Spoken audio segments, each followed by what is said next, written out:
जय हिंद दोस्तों, कैसे हैं आप सभी प्यारे भक्तों को हर हर महादेव। दोस्तों, आज के इस खास वीडियो में मैं आपको देश विदेश में योग नगरी के नाम से फेमस ऋषिकेश के दर्शन और यात्रा की संपूर्ण जानकारी शेयर करूंगा। ऋषिकेश एक पवित्र तीर्थ स्थल है जो अपने शांति प्रिय वातावरण और खूबसूरती के लिए देश और विदेश में फेमस है। दोस्तों, देश ही नहीं विदेशों से भी पूरे साल करोड़ों भक्त यहाँ पर दर्शन और घूमने के लिए आते हैं। तो अगर आप भी ऋषिकेश आने की प्लानिंग कर रहे हैं तो आप एकदम सही वीडियो देख रहे हैं। ये वीडियो आपकी बहुत हेल्प करेगा।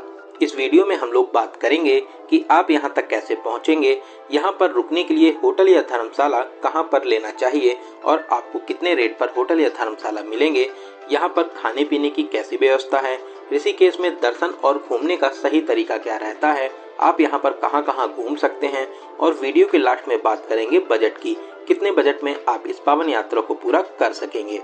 तो दर्शन और यात्रा की A to Z full information के लिए वीडियो को बिना स्किप किए पूरा जरूर देखें, जिससे आपको कंप्लीट इंफॉर्मेशन मिल सके। तो चलिए आज मेरे साथ घूमिए ऋषिकेश की खूबसूरत, प्यारी और हसीन वादियों में। दोस्तों, ऋषिकेश को yoga capital of the world भी कहा जाता है। यहाँ पर देश के ही नहीं विदेशों से भी लाखों भक्त भारतीय संस्कृति और अध्यात्म से जुड़ने के लिए आते हैं। तो चलिए एकदम शुरू से शुरू करते हैं और जानते हैं कि आप यहाँ तक कैसे पहुँचेंगे। यहाँ तक आने का सबसे प्रमुख साधन है ट्रेन का। ऋषिकेश में योग नगरी ऋषिकेश रेलवे स्टेशन बना हुआ है, जो बहुत ही खूबसूरत रेलवे स्टेशन है। रेलवे स्टेशन के बाहर आते ही यहाँ का हरा भरा वातावरण और शिव जी की ध्यान की मुद्रा में स्थापित मूर्ति को देखकर आपको लग जाएगा कि आप योग नगरी ऋषिकेश में आ चुके हैं। बहुत ही प्यारा और खूबसूरत रेलवे स्टेशन बनाया गया है, जहाँ पर बहुत से आपको पार्क भी देखने को मिल जाएंगे। साथ ही साथ यहाँ पर बहुत सी प्रतिमाएं भी स्थापित हैं। तो ये रेलवे स्टेशन आपको बहुत ही ज्यादा अच्छा लगेगा। दोस्तों, रेलवे स्टेशन से राम झूला, जो ऋषिकेश का मेन सेंटर पॉइंट है, इसकी दूरी लगभग 5 किलोमीटर की रहती है। रेलवे स्टेशन के बाहर से 30 से 40 रुपए देकर ऑटो के माध्यम से आप आराम से राम झूला तक आ सकते हैं। वहीं अगर आप बस से आना चाहते हैं तो ऋषिकेश में बहुत ही अच्छा और वेल कनेक्टेड बस स्टैंड भी बना हुआ है। यहाँ तक आने के लिए आपको दिल्ली, पंजाब, हरियाणा, चंडीगढ़, हिमाचल प्रदेश, उत्तर प्रदेश और आसपास के सभी राज्यों और शहरों से डायरेक्ट एसी और नॉन एसी बसेस मिल जाती हैं। तो आप अगर चाहें तो बस के माध्यम से भी बहुत ही आसानी के साथ में यहाँ तक आ सकते हैं। दोस्तों, अगर आप फ्लाइट के माध्यम से आने की प्लानिंग कर रहे हैं तो यहाँ का nearest airport jolly grant airport Dehradun में स्थित है, जो यहाँ से लगभग 20 किलोमीटर की दूरी पर बना हुआ है। तो आप एयरपोर्ट पर आने के बाद में ऑटो या टैक्सी के माध्यम से बहुत ही आराम से यहाँ तक आ सकते हैं। अब बात करते हैं, अगर आप अपनी पर्सनल कार से आना चाहते हैं तो यहाँ तक आने के लिए ये भी एक अच्छा तरीका रहता है। यहाँ पर बहुत सी जगह पर आपको पार्किंग फैसिलिटीज भी मिल जाती हैं, तो आप अपनी कार के माध्यम से भी यहाँ तक आ सकते हैं। तो चलिए अब हम लोग पहुंच चुके हैं ऋषिकेश और अब जानते हैं कि हमें होटल या धर्मशाला कहां पर लेना चाहिए।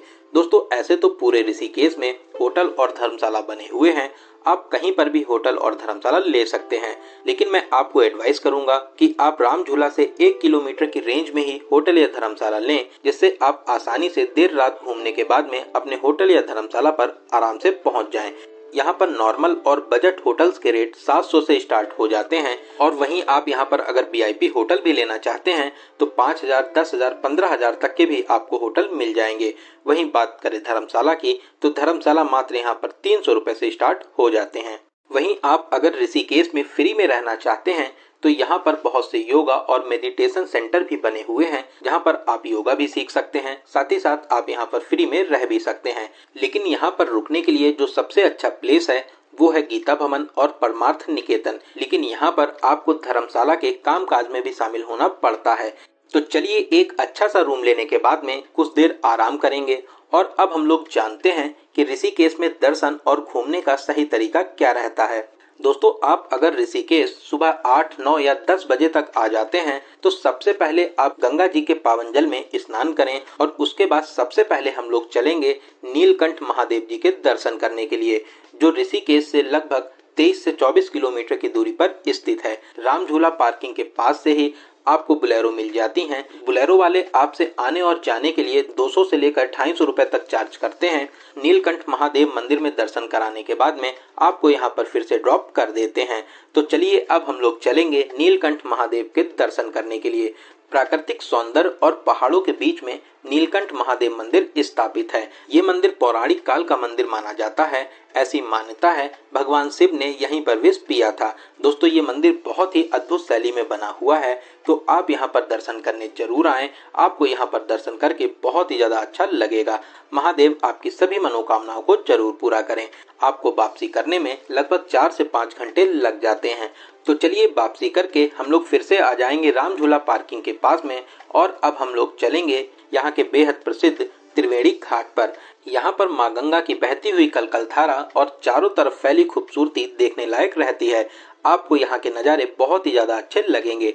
आप यहाँ पर स्नान कर सकते हैं, साथ ही साथ शाम को होने वाली आरती में भी आप यहाँ पर शामिल हो सकते हैं। शाम को यहाँ पर बहुत ही प्यारी आरती होती है, तो आप यहाँ पर शाम को होने वाली आरती में भी शामिल हो सकते हैं। तो चलिए त्रिवेणी घाट पर दर्शन और घूमने के बाद में अब हम लोग चलेंगे राम झूला। राम झूला बहुत ही शानदार झूला है। यहाँ का अनुभव बहुत ही शानदार रहता है। दोस्तों ये राम झूला बहुत ही प्यारा सस्पेंशन ब्रिज है जो माँ गंगा को एक छोर से दूसरे छोर पर जोड़ता है। इसके बीच में खड़े होने पर आपको एकदम झूले वाला एहसास मिलेगा जो काफी तेज हिलता है। दोस्तों बहुत ही अच्छा ब्रिज है। आप यहाँ पर अपनी प्यारी प्यारी फोटोशूट भी करा सकते हैं। राम झूले की तरह ही यहाँ पर लक्ष्मण झूला भी बना हुआ है, लेकिन इस टाइम यहाँ पर काम चल रहा है इसलिए लक्ष्मण झूला बंद कर दिया गया है।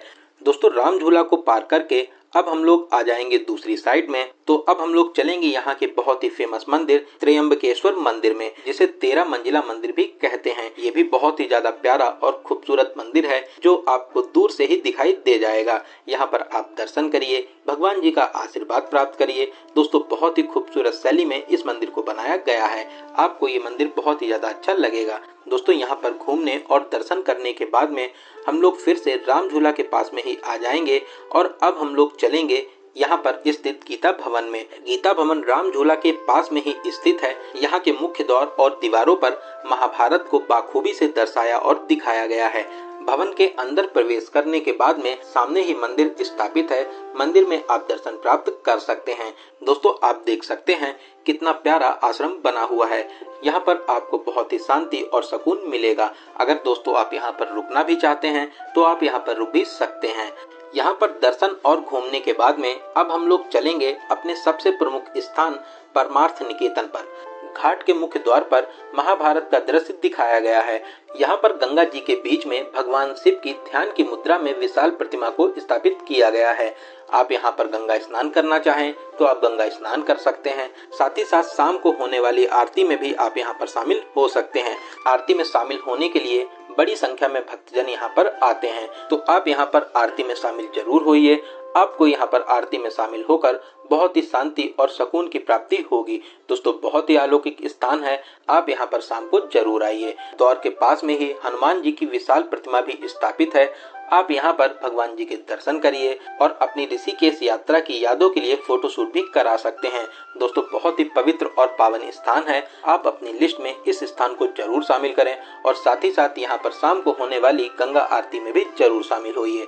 यहाँ पर गंगा आरती में शामिल होने के बाद में अब हम लोग चलेंगे सामने ही बने परमार्थ निकेतन आश्रम में। दोस्तों यहाँ की खूबसूरती और भव्यता आप देख ही सकते हैं। हरे भरे बगीचों और रंग बिरंगी लाइटों में ये आश्रम बहुत ही ज्यादा प्यारा लगता है। साथ ही साथ यहाँ पर आप अगर रुकना चाहते हैं तो यहाँ पर आप रुक भी सकते हैं। बहुत ही बड़ा और विशालकाय आश्रम बना हुआ है, तो आप यहाँ पर घूमने जरूर आइए। आपको आश्रम में घूमकर बहुत ही ज्यादा अच्छा लगेगा। परमार्थ निकेतन से आगे ही कुछ ही दूरी पर जानकी झूला भी स्थित है। आप अगर चाहें तो जानकी झूला पर भी जा सकते हैं। ये भी बहुत ही प्यारा झूला है। मैक्सिमम टूरिस्ट यहाँ पर जरूर आते हैं। दोस्तों शाम को राम झूला, जानकी झूला लाइट में बहुत ही खूबसूरत लगते हैं। लाइट की रोशनी में इनकी खूबसूरती में चार चांद लग जाते हैं। तो शाम को आप इन झूलों पर जरूर जाइए, आपको बहुत ही ज्यादा अच्छा लगेगा। इन सभी जगहों को कवर करने के बाद में शाम को हम लोग अपने होटल में आकर आराम करेंगे, और अगले दिन हम लोग चलेंगे ऋषिकेश में एडवेंचरस एक्टिविटीज को एंजॉय करने के लिए। दोस्तों ऋषिकेश अपनी एडवेंचरस एक्टिविटीज के लिए बहुत ही ज्यादा फेमस है।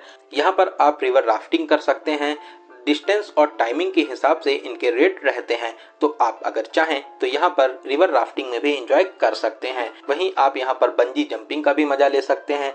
साथ ही साथ आप यहाँ पर हॉट एयर बलून और आप जायंट स्विंग में भी एंजॉय कर सकते हैं। ये भी बहुत ही प्यारी और अच्छी एक्टिविटीज होती है। यहाँ पर आप जिप लाइन कर सकते हैं, ट्रैकिंग कर सकते हैं। साथ ही साथ और भी बहुत सी एडवेंचरस एक्टिविटीज हैं जिनमें आप एंजॉय कर सकते हैं। दोस्तों, एडवेंचरस एक्टिविटीज का अलग ही मजा होता है। अगर आप इनके शौकीन हैं तो ऋषिकेश आपके लिए परफेक्ट प्लेस रहता है।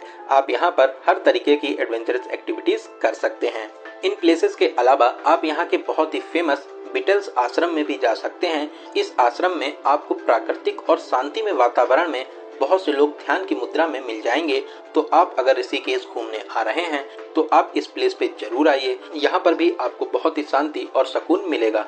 तो चलिए अब बात करते हैं खाने पीने की। दोस्तों, ऋषिकेश अपनी फूड फैसिलिटीज के लिए भी बहुत ही ज्यादा फेमस है।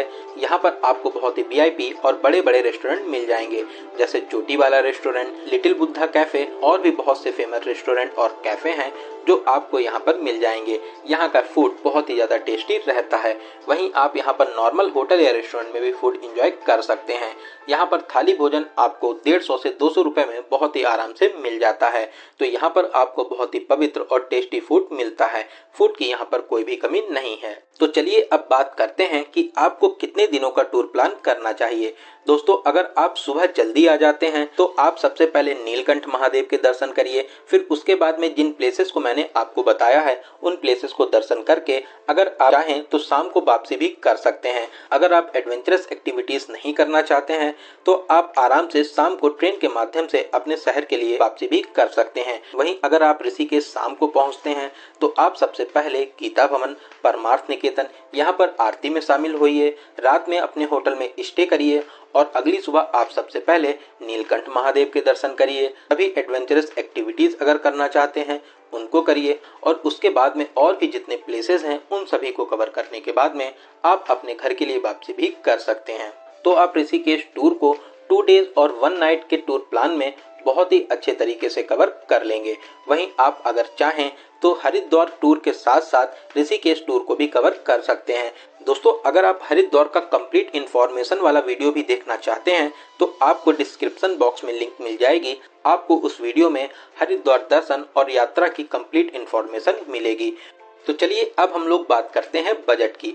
दोस्तों, मैं मान के चलता हूँ कि आप कम से कम 2 लोग तो यहाँ पर घूमने आएंगे ही आएंगे। तो आप मान के चलिए कि 2000 से 2500 के बजट में बहुत ही अच्छे तरीके से इस यात्रा को पूरा कर लेंगे। दोस्तों, इस बजट में आपका ट्रेन का स्लीपर क्लास का किराया, यहाँ पर रुकने के लिए होटल, फूड और बुलेरो के किराए को इंक्लूड किया गया है। वहीं आप अगर यहाँ पर एडवेंचरस एक्टिविटीज भी करते हैं तो आप इस बजट में अपनी एडवेंचरस एक्टिविटीज के फेयर को इंक्लूड कर सकते हैं। फिर आप अपने हिसाब से इस ऋषिकेश टूर को एंजॉय कर सकते हैं। तो दोस्तों, यहाँ पर मैंने ऋषिकेश दर्शन और यात्रा की हर एक छोटी बड़ी जानकारी को बहुत ही अच्छे और सही से देने की पूरी कोशिश की है। मैंने हर एक क्वेश्चन को कवर करने की पूरी कोशिश की है।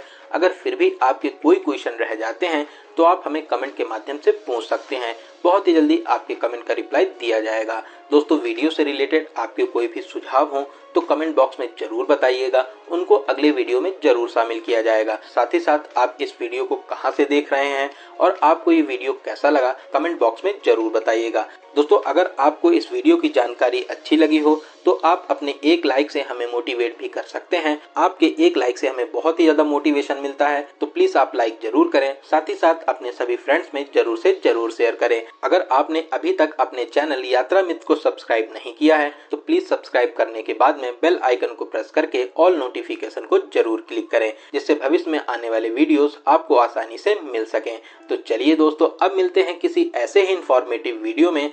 तब तक आप अपना और अपने परिवार का बहुत ज्यादा ध्यान रखें। आपकी यात्रा सफल, सुगम और मंगलमय हो।